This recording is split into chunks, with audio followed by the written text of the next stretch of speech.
creating the situations where he can rush?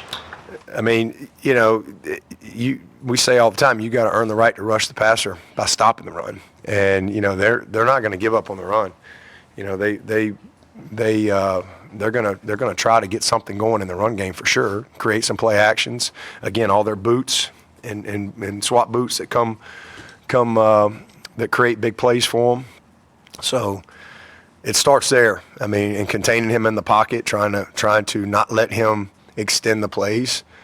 So we've got to win. We got to be able to affect him. If he's a comfortable guy back there, you're in for a long day. He's a good player. Coach, speaking of the run game and developmental game, how about the running back Anderson from Newberry? It's quite a story, isn't it? He is tough, hard-nosed kid, man, and he's just kind of risen up, and he's gotten better and better as the season is going, and has kind of established himself. But he's a hard guy to tackle, and you better have your big boy pads on when you do come to tackle him. I mean, downhill runner. I've been very impressed with him, and certainly a great story. What's your favorite part of the rivalry week situation, as conferences are probably, certainly, definitely not done realigning the value of these and the importance for places just like this? Yeah, I mean, it's great for the fans, obviously. I mean, I think it's great for the players, too, to go to college and to be able to experience playing in games like this that are so meaningful, to just, everything. Everybody that you interact with, they're just really meaningful. Not that other games aren't. And that's one thing you worry about with where college football is going, because it's 5 years from now, it's totally different. It's just the way it is. And so a lot of these type games will go away. Already they're not playing Oklahoma State. Are you kidding me? How the heck are we not playing Oklahoma State? That doesn't even make any sense. Like, what? Can you imagine not playing Clemson, South Carolina? I just, I don't understand it, but I understand it, how we've gotten here.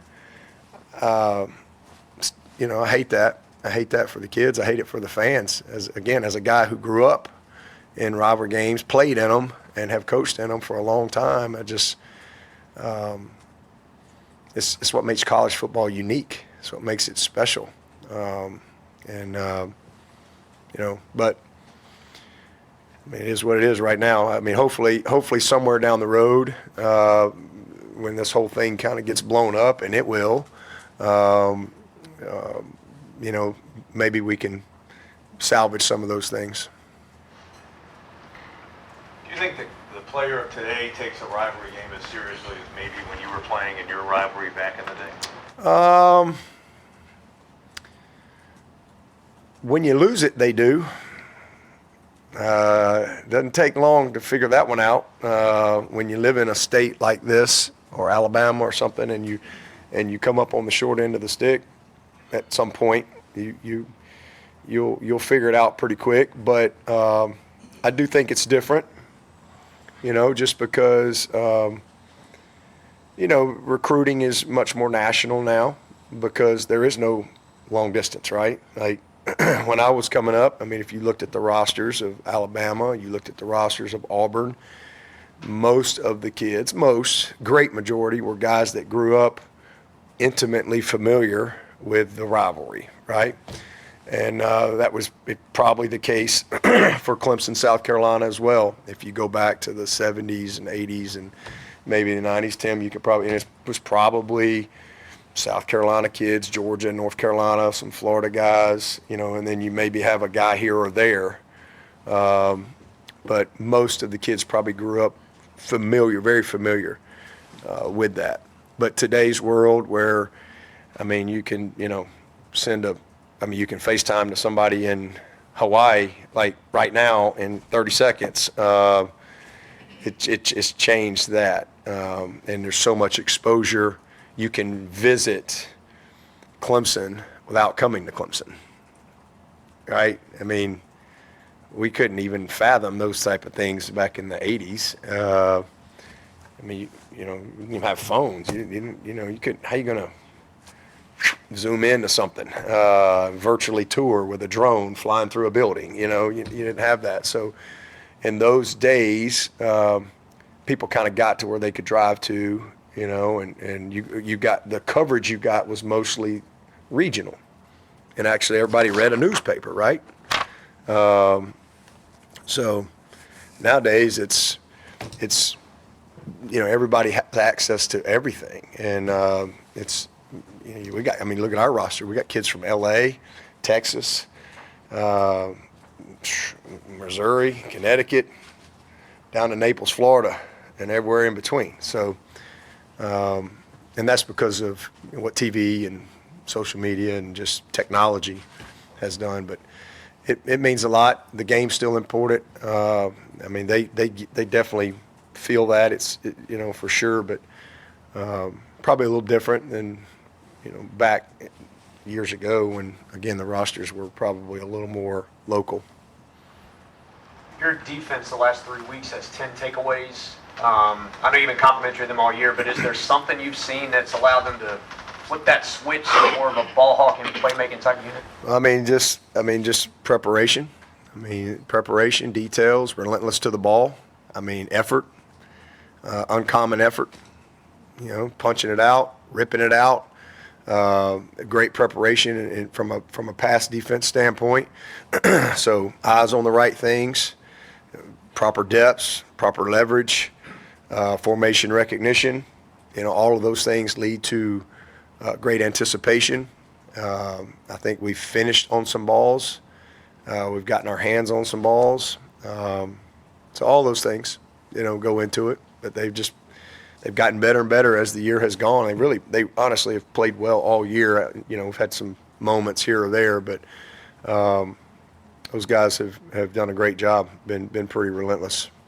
How high are you on K-Park's future, just based on some of the stuff you've seen recently? Man, he's coming into his own. It's fun to see. He's a perfect example.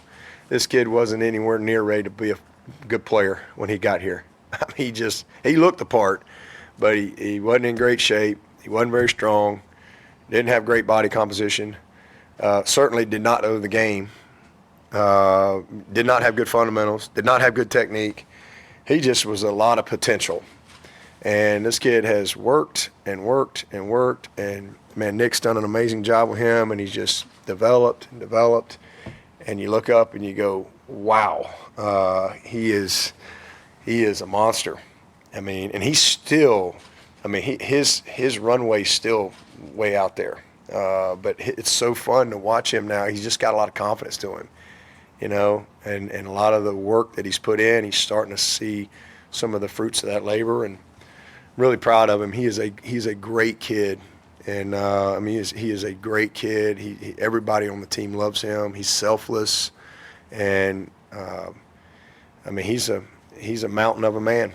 I mean, he's like, get a difference, like him and Dexter Lawrence. Like, he's got Dexter-type ability, but he didn't show up here like Dexter. And that's okay. There's nothing wrong with that. That's okay. I guarantee they're going to end up in the same spot. You know, one guy had a little more of a straight path. The other guy had to kind of weave and wind a little bit. But he's got a bright future. Yeah, but all season long, you've been very vocal about the offense and the turnovers they had in the first part of the year. We just talked about your defense and how they're trending in the right direction. Describe how important that is with the biggest game of the state coming up on Saturday. Yeah, it's great because we've still been turning it over. So the best way to win the turnover margin is let's get them. You know, so I mean that's and it's always important. Some years you're just so much better than the opponent that you're playing. Maybe you lose the margin and you win the game, but you know we don't have that type of margin for error this year, and I mean, it's truly all about the ball with this team. I mean, it just is. I mean, it's not like we've gotten our butts handed to us. I mean, we've had a chance to win every single game we've played, and every game we've lost, we have lost the turnover margin.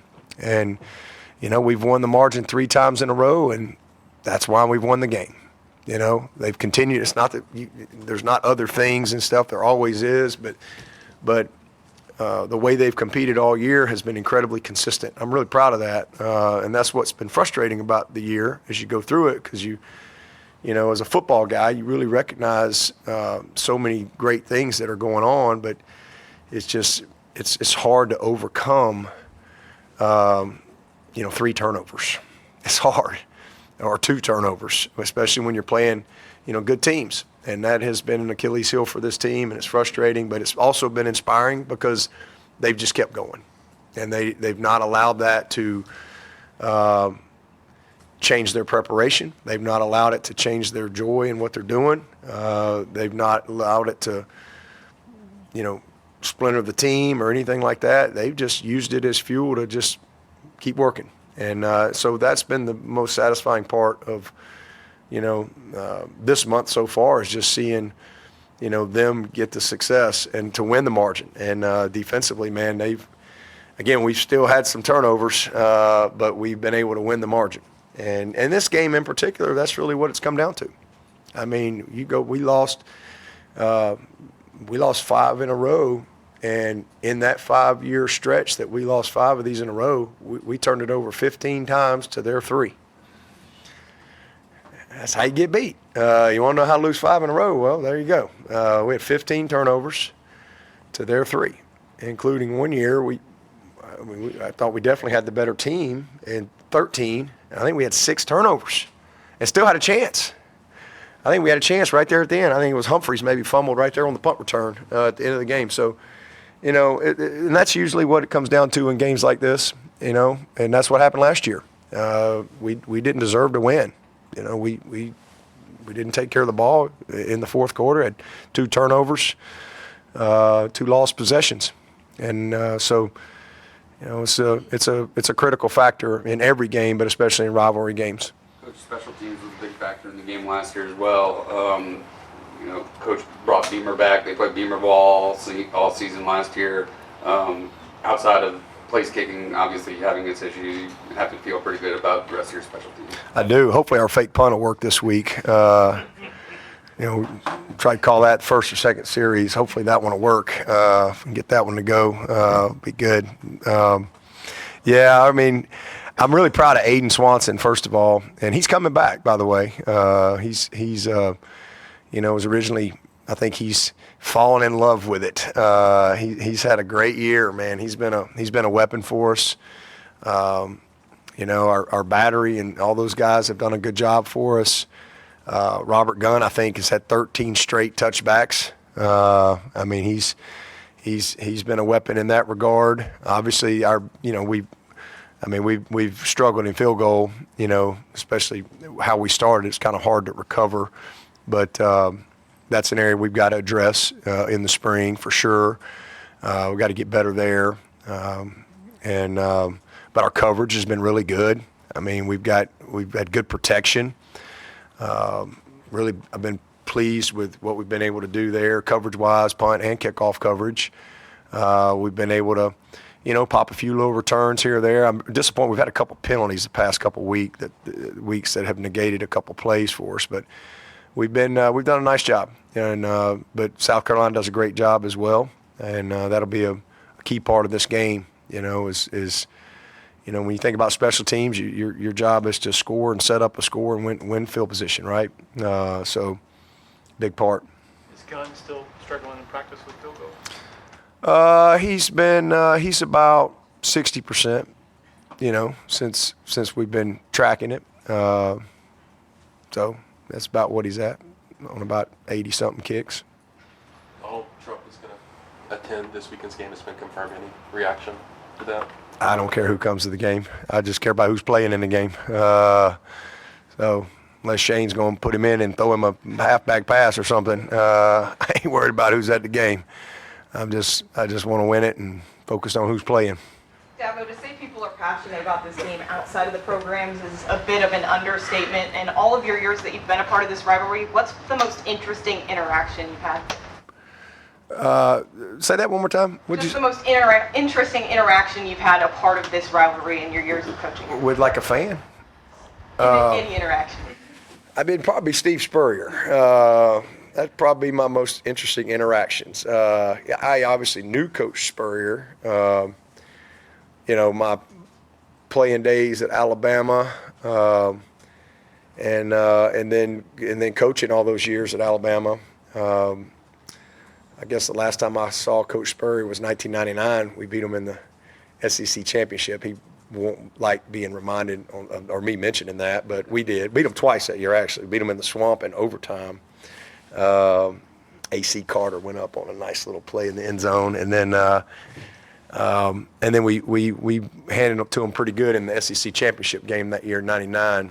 And then we got fired the next year, so I didn't see him for a while. And then I come to Clemson, and I'm just kind of minding my own business, doing my job. And then you look up, and here he comes to South Carolina.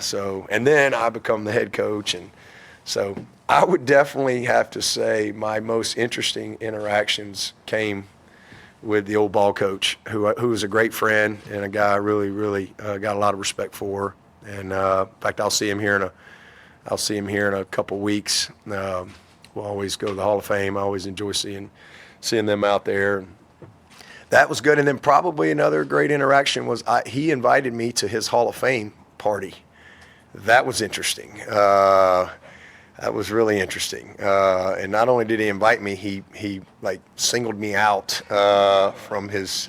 He might have had a cocktail or two, but he singled me out from the stage. And so because there was Duke people there, a bunch of Gators, and then obviously a bunch of Gamecocks. So that was an interesting evening, but I had fun. So that'd probably be I had a lot of them. I've met a lot of people. I've had some crazy calls, after we lose a game. I don't know how people get my number. I've had some like, wow, there's really a person in this world like that. I've had some of those, but probably Coach Spurrier. We got time for one more question. What did he say?